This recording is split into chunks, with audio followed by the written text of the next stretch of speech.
It's been almost 3 years since the last Air Canada flight from Halifax touched the tarmac in Sydney. It's a flight option that started in 1942, and now there's some hope it will soon return. Without showing too many of the cards, I don't believe in making promises that I can't keep, but I do believe that late summer, early fall, that we'll hopefully be able to make an announcement to the community. Miles Tuttle says he's been in talks with a number of regional airlines to have the service between the two Nova Scotia municipalities resume.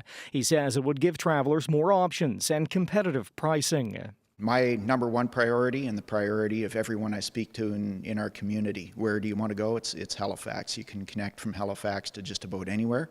So that's what we're primarily focused on. There are currently only 2 flights a day out of the Sydney airport, both by Air Canada. One in the morning to Toronto, the other in the afternoon to Montreal. It's definitely a challenge with just the 2 flights coming into Sydney. Sydney just finished hosting 2 major sporting events, with teams arriving from around the world. Terry Smith with Destination Cape Breton says having such limited flight options made for some logistical challenges. Thankfully, we had a great partner with Air Canada who worked with us to increase seat capacity for that event, and they've offered to do so with other events as well. So that definitely helps.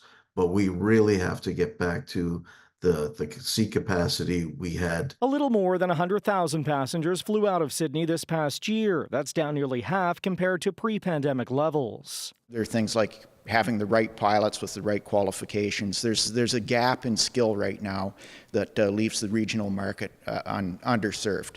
So, and that consists of, again, the pilots, flight attendants, and then secondary to that, the actual aircraft base. The last Air Canada flight from Sydney to Halifax was more than 2 years ago, in January 2022. Kyle Moore, CBC News, Sydney.